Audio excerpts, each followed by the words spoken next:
예, 우리 하나님 말씀 봅니다. 로마서 5장 12절에서 21절까지의 말씀입니다. 신약 성경 245면입니다. 로마서 5장 12절에서 21절까지의 말씀입니다.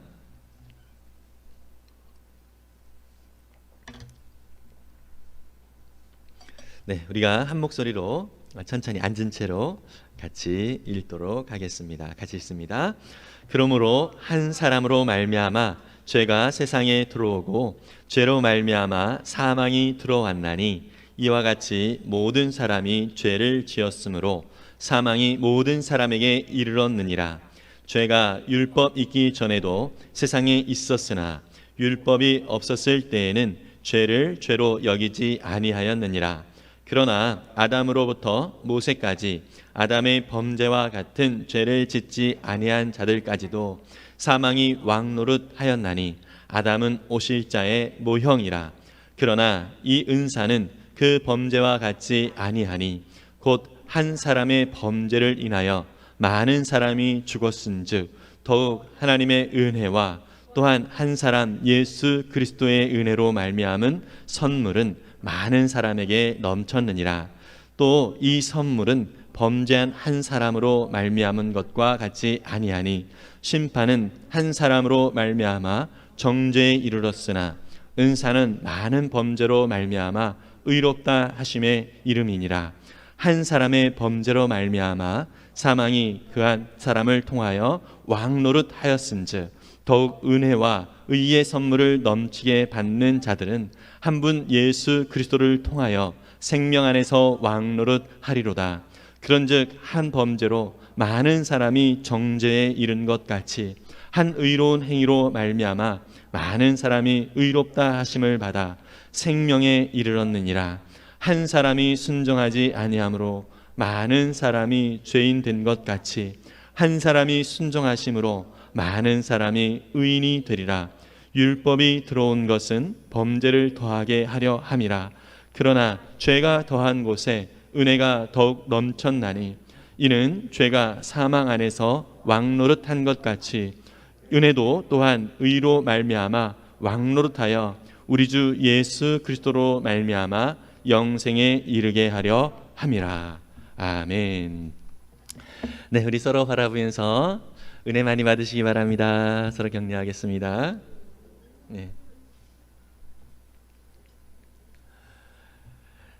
네, 우리가 계속 로마서를 이렇게 살펴보고 있습니다. 로마서를 살피면서 강조를 드리고 있는 것은 바울은 이 로마서에서 예수 그리스도로 말미암아 우리 가운데 구원이 있다라고 하는 이 사실을, 이 복음을 알려주기 위해서 그 전제를 아주 철저하게 이야기를 해주고 있습니다. 그 전제는 무엇이냐면 모든 사람이 죄인이다라고 하는 이 전제를 좀 더 분명하게 이야기를 하고 있습니다. 여러분, 병원을 이렇게 종종 이렇게 다니시는 분들이 계시는데요. 우리가 많이 다니는데 병원을 가면 뭐 참 좋았던 경험도 있고 또 한번 가보고서 이 병원은 다시 오지 않아 뭐 이런 식으로 또 생각을 하는 병원이 있을 것입니다. 그런데요, 병원에서 의사가 진단을 오진 없이 진단을 확실하게 내리고 병원이 참 친절하기까지 하면 더할 나위 없이 좋죠. 실력도 있고 또 친절하다면 참 좋을 것입니다. 그런데 여러분, 만약에 둘 중에 이 병원에 한 가지만 가지고 있다면, 첫 번째, 명확한 진단을 내리는 병원, 그렇지만 조금 불친절하거나 그렇다는 거죠. 그렇지만 명확한 진단을 내리지는 않지만 친절한 병원, 어느 병원을 가시겠습니까? 한번 여기 현장에 계신 분들 한번 손 들어볼까요? 명확한 진단을 내리는 병원을 가겠다. 친절한 병원을 가겠다. 친절한 병원을 가겠다라는 분은 아무도 안 계시네요. 그죠? 정말 명확한 진단을 받는 것이 참 중요합니다. 여러분, 그 진단의 내용이 내 마음에 들지 않더라도 그 명확한 진단을 통하여서 내 건강을 치료받는 것이 더욱 중요한 것이죠. 여러분, 우리가 복음에 대하여서 사람들에게 증거할 때에 이 복음에 대하여서 그 받아들일 때 먼저 전제해야 되는 것이 우리 인간에 대한 진단입니다. 인간에 대한 진단. 이것은 모든 사람이 예외됨이 없이 죄인이라고 하는 사실이라고 하는 것이죠. 그러나 이 진단에 대하여 기분 나쁘게 생각하는 사람들도 있습니다. 그렇지만 사람들이 기분 나쁘게 생각한다고 하여서 그냥 좋은 말로 넘길 일은 아니라라고 하는 것이죠. 하나님께서요, 저와 여러분들에게 다가오실 때도 참 다양한 모습으로 다가오십니다. 때로는 참 친밀하고 참 친절하게 다가오실 때도 있지만 어느 때는 무섭도록 내가 좀 숨을 곳이 어디 없나 생각하고 싶을 정도로 그렇게 우리의 그 영적인 죄의 모습들을 적나라하게 드러내 주시는 경우도 있습니다. 여러분, 사랑으로 다가오시는 하나님도 그리고 우리 가운데 책망으로 다가오시는 하나님도 같은 하나님이시라는 사실을 믿으시기를 바랍니다. 부모가 자식과 관계 속에서도 그렇죠. 어느 때는 혼내고 심지어 매를 들기도 하지만 어느 때는 정말 자식으로 인하여서 기쁘고 또 즐겁고 칭찬도 하고 이러한 경우들이 참 많이 있는데요. 하나님 아버지와의 관계도 마찬가지입니다. 그래서 우리가 복음의 진수, 정말 이 복음이 이렇게 귀한 거구나, 이렇게 우리의 삶을 만나게 하는 거구나라는 것을 더 확실히 알기 위해서는 우리의 원래 존재가 어떠한 존재였는가라고 하는 것을 깊이 깨닫는 것, 이것이 참 중요하다는 것입니다. 그래서요, 오늘 우리는 5장의 후반부를 읽었는데요. 로마서 5장의 후반부를 읽었는데요. 특히 로마서 1장 18절부터 3장까지 우리 인간이 얼마나 죄인인가라고 하는 것을, 한 사람도 예외됨이 없이 죄인인가라고 하는 것을 말씀을 해주고 있고요.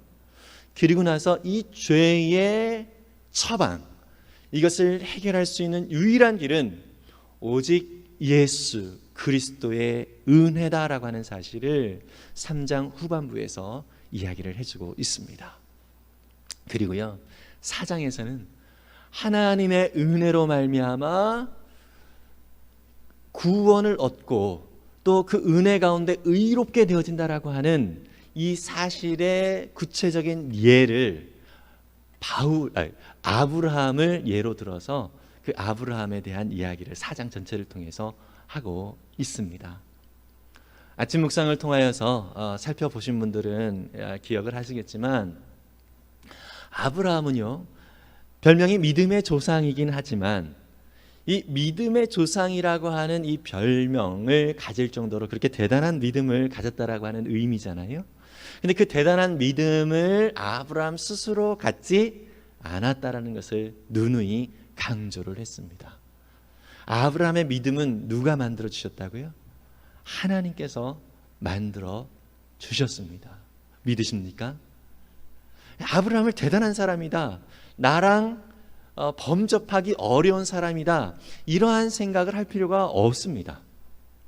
정말 아브라함은요, 심지어 남편으로서는 너무 쪼잔한 남편이었습니다.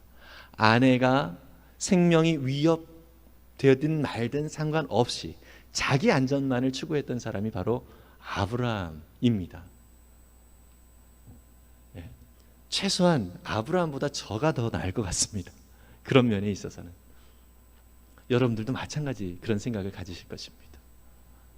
그런데 세상적으로 그렇게 찌질한 그 아브라함을 하나님께서 결국 믿음의 사람으로 만들어 주셨습니다.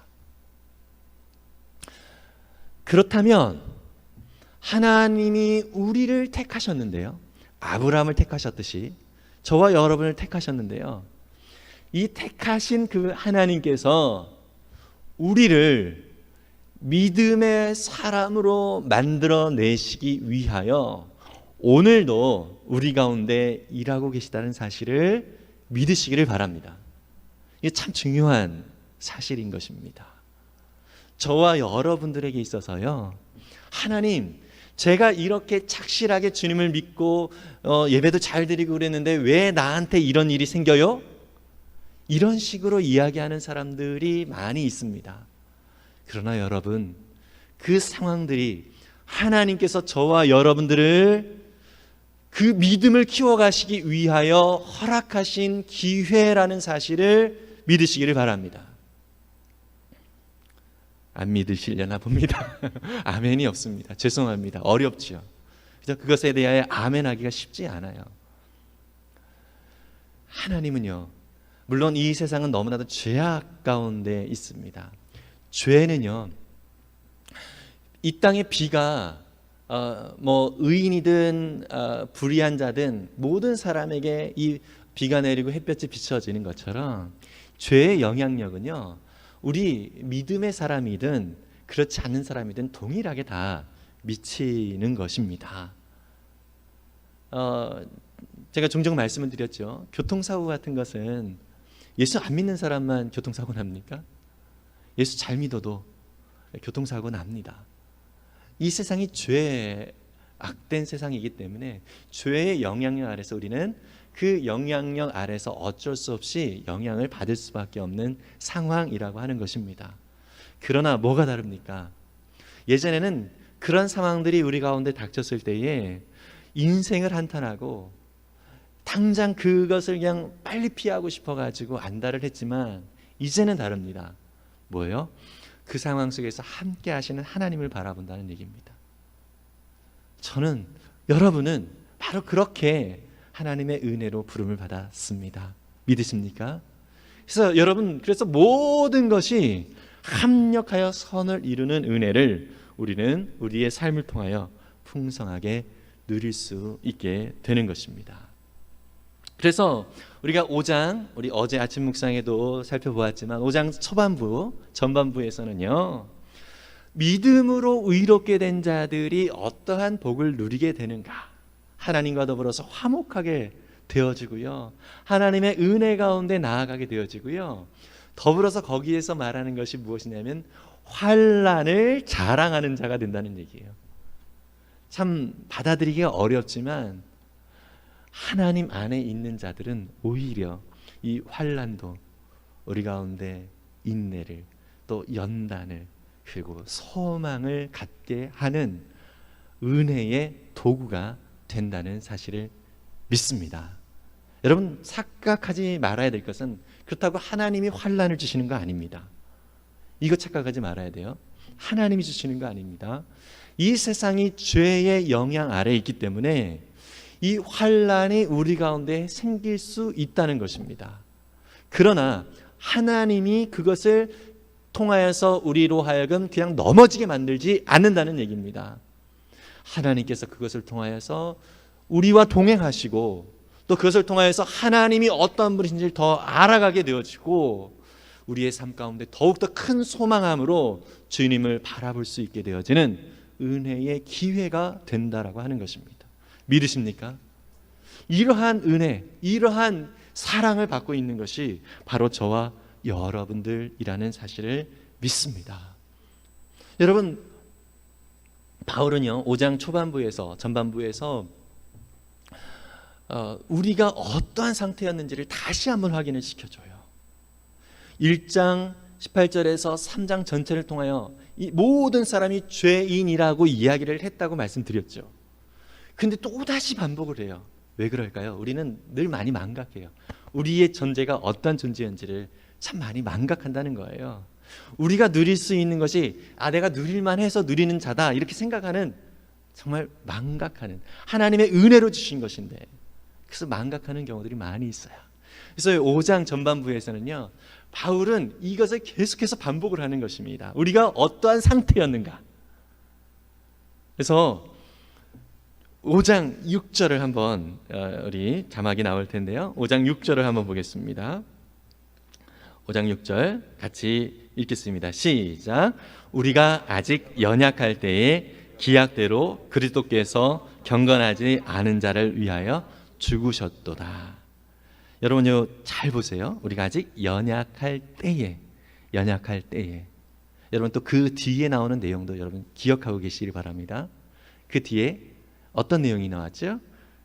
그리스도께서 경건하지 않은 자를 위하여 죽으셨도다 이렇게 말씀하고 있죠. 우리가 연약할 때에. 또 8절, 5장 8절을 한번 볼까요? 5장 8절 같이 시작.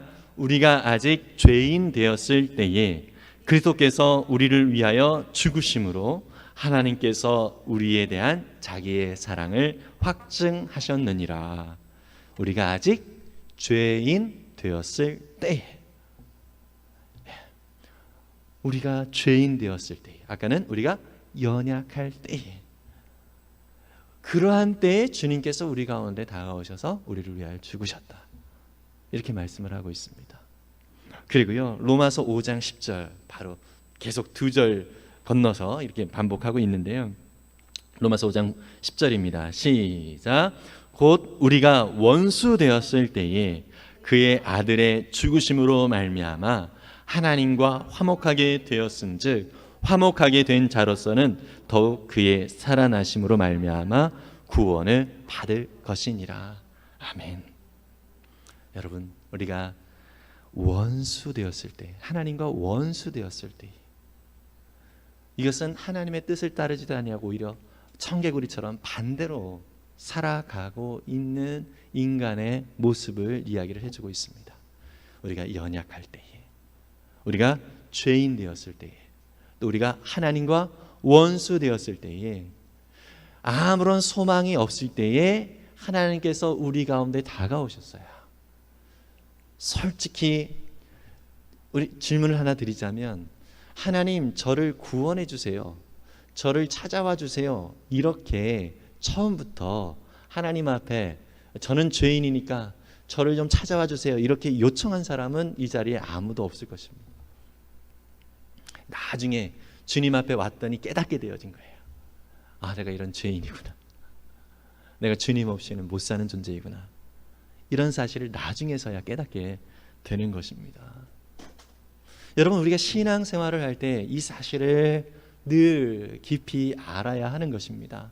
내가 어떤 것을 지금 현재 가지고 있는 것들을 누릴 만한 자격이 있는 자라고 스스로 생각하는 경향이 많이 있는데요, 아닙니다.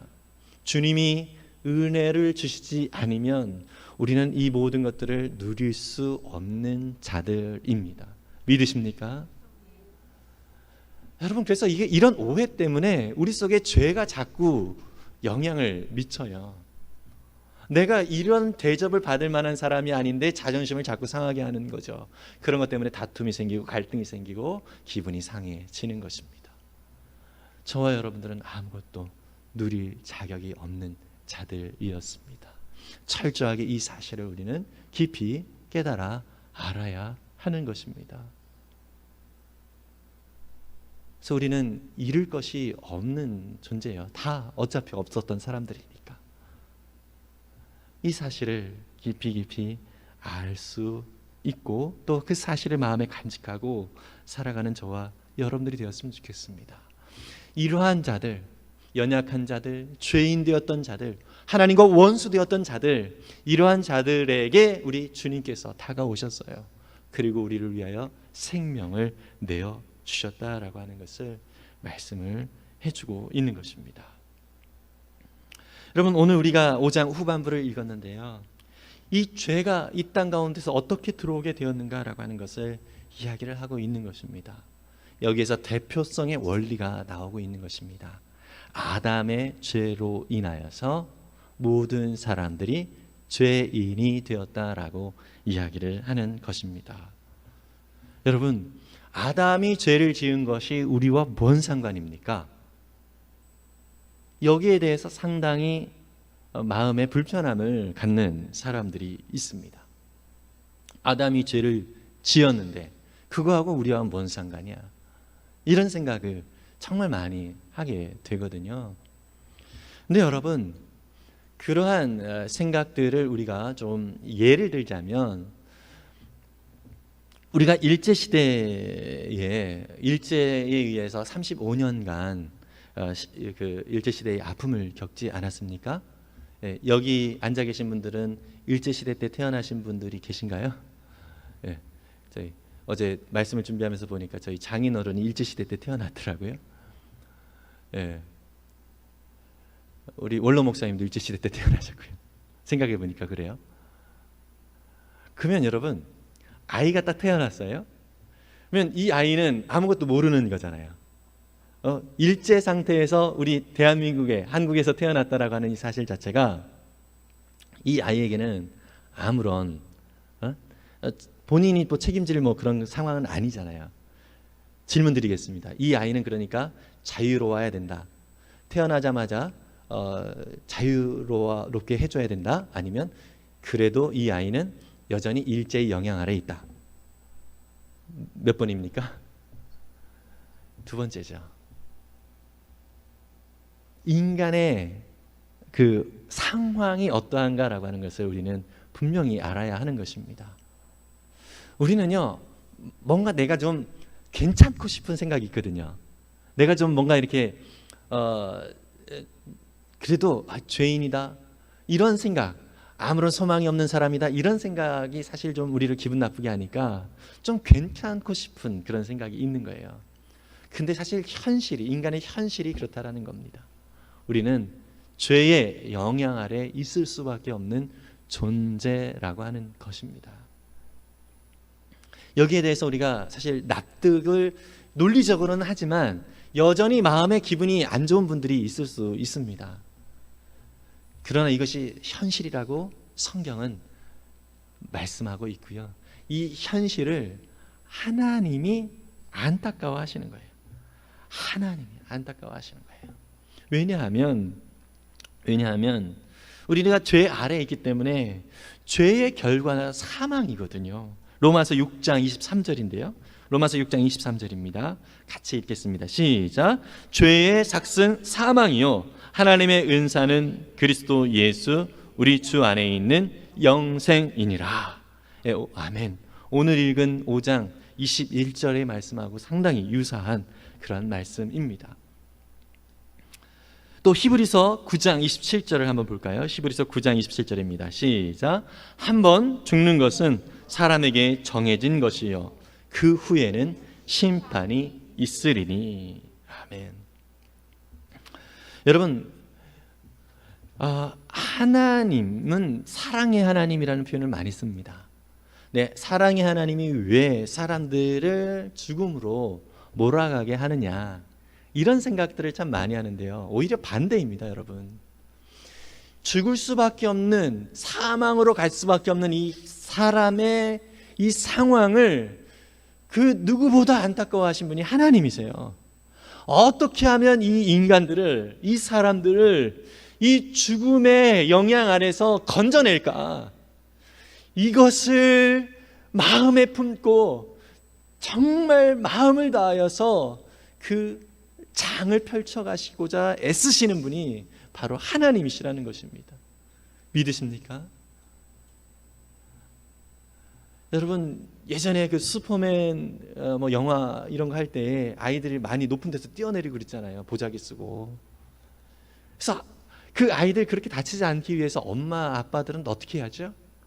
예? 심지어 슈퍼맨 영화를 보여주질 않거나 아니면 난간에 떨어지지 않도록 잘 이렇게 설치를 한다거나 이러한 장치를 하면서 아이가 절대로 떨어지지 않고 안전하도록 그렇게 조치를 취하는 게 부모의 마음 아닙니까? 이거예요. 인간이 이대로 살아가면 영원한 멸망의 자리로 갈 수밖에 없는 것을 너무 안타깝게 여기시는 거예요. 그래서 그 현실 앞에서 하나님이 안타깝게 여기시사 우리를 건지시기 위하여 계획을 세우신 것입니다. 그런데요, 그 계획이 너무 아파요. 하나님한테는 너무 아픈 거예요. 그 아들 예수 그리스도의 생명을 내어줘야 됐거든요. 그래도 하나님은 창조주 하나님이시고 통치자 하나님이시고 구원자 하나님이시기 때문에 그것이 가능하셔서 그렇게 해서라도 사람들을 구원하고자 하는 그러한 간절함으로 그렇게 사람들에게 역사하시고 일하신 것입니다. 이 사실을 우리가 깊이 알아야 되는 것입니다. 제가 어렸을 때요, 아주 한 초등학교 1학년도 안 됐던 그런 것 같아요. 왜냐하면 지금 그 장면만 너무 선명하게 이렇게 있어요. 제가 있었던 살았던 곳에서 병원이 시골이니까 그렇게 많지가 않잖아요.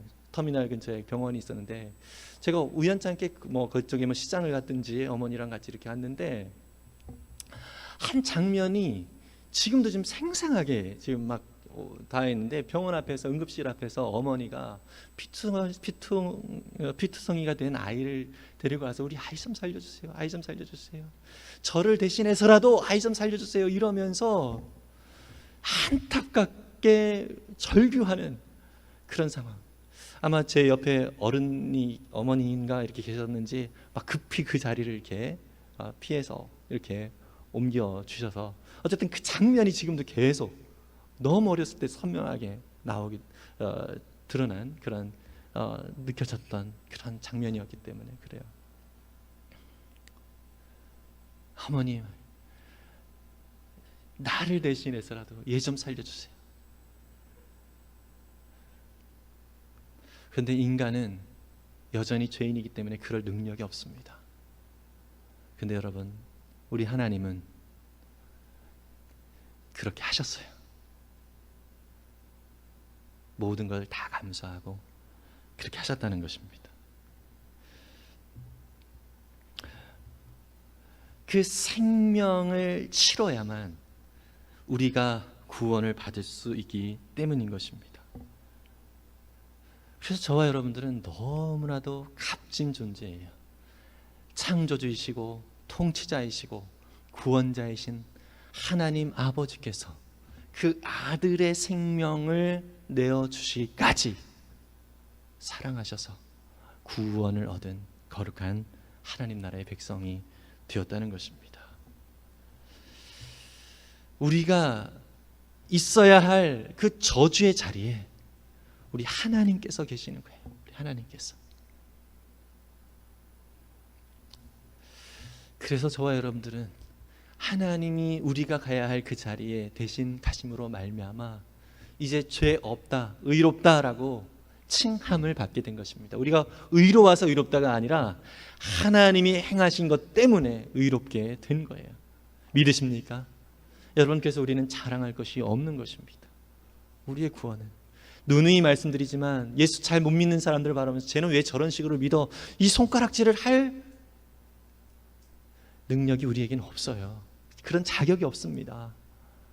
왜요? 저와 여러분들이 예수님의 은혜로 살아가는 그러한 삶을 살아가고 있는 것 자체가 그냥 감사할 뿐인 거예요. 하나님의 은혜가 내게 임해서 가난한 이웃을 향하여 하나님 아버지의 마음을 내가 품을 수 있다는 것은 원래 내가 할 수 있는 그런 역할이 아니었는데 그런 자리로 하나님이 나를 불러주신 거예요. 감사할 뿐이에요. 하나님의 성품이 내 안에 있다는 이 사실이 감사할 뿐이에요. 뭐 자랑할 것이 아닙니다. 나만을 위하여 살아갈 수밖에 없는 그런 사람이었는데 주 안에서 하나님께서 섬기라고 함께 교제하면서 제자로 삼아 가라고 영혼들을 맡겨주셨다면, 교사의 역할을 할 수 있도록, 목자 목녀의 역할을 할 수 있도록 그 자리를 맡겨주셨다면, 이것은 내가 할 수 있는 것이 아니라 하나님께서 주신 자리라는 사실입니다. 믿으십니까? 그것이 영광인 거예요. 하나님의 뜻대로 살아갈 수 있다는 이 자체가 우리에겐 너무나도 큰 영광인 거예요. 여러분, 부담스럽다는 것은 내 힘으로 하려기 때문에 부담스러운 것입니다. 그걸 놓아야 돼요. 그래서 우리는 우리의 상태가 무엇인가를 확실하게 알아야 됩니다. 나는 연약한 자였고 죄인 된 자였고 하나님과 원수된 자였다. 이 사실을 우리가 깊이 알 때에 우리에게 허락된 이 모든 것들이 정말 큰 은혜구나, 정말 감사치 않을 수가 없는 거구나, 이 사실을 우리는 정말 진심으로 고백할 수 있는 것입니다. 그런 은혜를 우리 모두가 같이 누릴 수 있기를 바랍니다. 여러분, 이것을 아담은 우리로 하여금 죄인 되게 만들었지만 예수 그리스도는 우리로 하여금 의인 되게 만들었습니다. 믿으십니까? 이제 우리는 예수 그리스도로 인하여서 구원의 자리로 나아갔습니다. 믿으십니까? 여러분, 그러면서 20절에 그런 말씀을 하십니다. 율법이 들어온 것은 범죄를 더하게 하려 함이라. 여러분, 하나님의 말씀을 보면 볼수록 우리가 얼마나 죄인인지를 확인하게 되어집니다. 그래서요, 제가 말씀을 읽자라고 느누이 강조하는 이유는 바로 그거예요. 하나님의 은혜가 내게 얼마나 큰지를 알기 위해서는 하나님의 말씀이 내 안에 있어야 돼요. 하나님의 말씀을 내가 가까이 하지 아니하면 그냥 나 잘난 맛에 살아갈 수밖에 없는 존재가 되어져요. 착각하면서 살아가요. 하나님은 내 안중에도 없게 되어져요. 하나님의 말씀이 우리 가운데 있을 때에 하나님의 사랑이 무엇인지를 알게 되어지는 것입니다. 나는 자랑할 수 없는 자구나, 이런 사실을 뼈저리게 느끼게 되는 것입니다. 그리고요, 그 뒤에 20절 후반부에 보면 그러나 죄가 더한 것에는 은혜가 더욱 넘쳤나니, 우리의 죄가 무엇인지를 알게 되어졌을 때에 그 자리에서 하나님의 은혜가 넘치는 것입니다. 믿으십니까? 여러분, 이 은혜가 넘쳤다라고 하는 이 원래 원어의 헬라어의 말은 이 넘쳤다라고 하는 단어는요, 휘페르페르시오라고 하는 단어를 쓰고 있는데요, 이것은 무슨 얘기냐, 상인들이 물건을, 옛날 저울 있죠 여러분, 저울, 옛날에 뭐 추를 달아서 이렇게 하는 거, 물건을 너무 많이 담아가지고 저울의 그 기준점을 훨씬 넘어가는 거, 그 저울로 잴 수 없는 그런 상태에 있는 것을 넘쳤다라고 표현하는 것입니다. 저와 여러분들 가운데 예비된 은혜가 바로 이렇다는 것입니다. 믿으십니까? 하나님은 이 은혜를 저와 여러분들에게 누릴 수 있도록 지금 예비하고 계신다는 얘기예요. 근데 우리는 딴소리를 하는 거예요. 하나님, 내가 이렇게 잘 섬겼는데, 내가 이렇게 착하게 살았는데 내가 왜 이렇게 어려움을 당하느냐, 뭐 이런 식으로 이야기를 하는 것이죠. 여러분, 제발 말씀 가운데 우리가 나아갈 수 있기를 바랍니다. 그렇다면 내가 어떤 존재인지를 더 깊이 확인할 수 있게 되어지고요, 내게 주신 은혜가 얼마나 큰지 더 깊이 누릴 수 있게 되는 것입니다. 하나님과 원수가 되었던 자가 이제 하나님과 친밀한 관계를 누리고 하나님이 주신 그 은혜를 풍성하게 누릴 수 있는 이 자리로 나아갈 수 있게 됐다는 것, 이것이 저와 여러분들에게 너무나도 큰 축복입니다. 믿으십니까?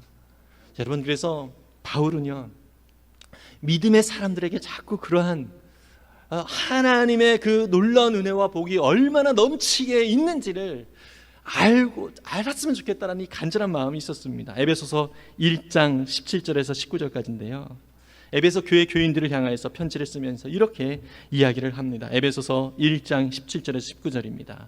같이 한번 읽어보겠습니다. 시작. 우리 주 예수 그리스도의 하나님, 영광의 아버지께서 지혜와 계시의 영을 너희에게 주사 하나님을 알게 하시고 너희 마음의 눈을 밝히사 그의 부르심의 소망이 무엇이며 성도 안에서 그 기업의 영광이 풍성함이 무엇이며 그의 힘의 위력으로 역사하심을 따라 믿는 우리에게 베푸신 능력의 지극히 크심이 어떠한 것을 너희로 알게 하시기를 구하노라. 아멘. 여러분, 우리를 불러주신 하나님 아버지의 그 소망이 무엇인지를 알았으면 좋겠고요. 하나님의 능력, 그 위력, 또 하나님의 역사하심, 또 하나님의 그 능력이 얼마나 큰지 이것을 깊이 깊이 알았으면 좋겠다. 이것이 바울의 성도들을 향한 간절한 마음이었고요. 여러분, 이것이 또한 저와 여러분들을 향한 하나님 아버지의 마음이라는 사실을 믿으시기를 바랍니다. 솔직히 시간이 없습니다. 우리에게 주어진 이 모든 삶, 여전히 내 욕심을 따라 살아갈 시간이 없습니다. 하나님의 뜻과 하나님의 그 은혜를 따라 살아가는 삶, 여러분, 이러한 삶으로 우리가 초청되어졌어요. 그런 삶으로 우리가 부름을 받게 되어졌어요. 그래서 여러분, 주님이 나와 함께 하신다는 사실을 늘 기억하고 주님의 말씀이 나의 삶 가운데 살아 움직이는 그런 삶의 은혜들을 날마다 누릴 수 있기를 간절히 바랍니다. 이제 죄가 우리의 삶 가운데 왕노릇하는 그런 삶의 모습이었어요. 이제는 반대가 되었습니다. 예수 그리스도를 믿는 믿음으로 말미암아 이제 은혜가 우리의 삶을 완전히 사로잡는, 은혜가 왕노릇하는 그러한 삶으로 우리가 부름을 받게 되었습니다. 여러분, 이러한 자에게 오늘 마지막 21절에 5장 21절에 같이 한번 읽어볼까요? 우리 제가 자막으로는 준비를 안 했지만 마지막 21절입니다. 시작. 이는 죄가 사망 안에서 왕노릇한 것 같이 은혜도 또한 죄의로 말미암아 왕노릇하여 우리 주 예수 그리스도로 말미암아 영생에 이르게 하려 함이라. 아멘. 여러분, 은혜가 왕노릇함으로 말미암아 영생에 이르게 한다라고 얘기를 하고 있습니다. 여러분, 영생, 영원한 생명, 이것은요 그냥 우리 뭐 forever 이런 표현들, eternal life 이런 식의 표현을 쓸 수 있겠지만 사실 영생에 대해서 예수님께서 설명을 해주신 부분이 있죠. 요한복음 17장 3절입니다. 영생은 이거다, 이렇게 예수님이 말씀해 주셨어요. 요한복음 17장 3절입니다. 같이 읽겠습니다. 시작. 영생은 곧 유일하신 참 하나님과 그가 보내신 자 예수 그리스도를 아는 것이니이다. 아멘. 여러분, 은혜 아래 살아갈 때에 주어지는 영생이 있는데 이 영생이 뭐라고요? 하나님과 그 아들 예수 그리스도를 아는 것이다. 여러분, 이게 영생이에요. 그러니까 여러분, 우리가 오늘의 삶을 통하여서 하나님을 더 알아가고 있다면, 우리 주님이 어떤 분이신지를 더 알아가고 있다면 이미 우리는 영생을 누리고 있는 것입니다. 믿으십니까? 이러한 은혜 가운데 저와 여러분들이 나와 있다는 사실을 꼭 기억했으면 좋겠습니다. 여러분, 그래서 우리는 늘 죄와 싸워야 합니다. 끊임없이 아담의 영향 아래 있던 그 죄의 모습이 우리를 자꾸 영향을 끼쳐요. 어떤 일이 생기면 하나님 의지하는 것보다 걱정부터 하잖아요. 염려부터 하잖아요. 저와 여러분들이 바로 그런 존재들이에요. 하나님께 맡겨서 문제를 해결하기보다는 어떻게 해야지? 그러면서 이 세상의 사람들, 세상의 방식들을 생각하는 경향들이 우리 가운데 있잖아요. 여러분, 죄는 무엇이죠? 하나님과 상관없이 사는 모든 것이 죄예요. 어떤 죄된 행동을 하는 것이 죄가 아니라 성경에서 말하는 죄는 하나님과 상관없이 내 마음대로 하는 것이 죄예요. 심지어 이웃 돕기를 해도 내 마음대로 이웃 돕기 하는 것도 죄라는 거예요. 성경적으로 말하면 하나님의 마음으로 하는 모든 것들은 그러면 의입니다.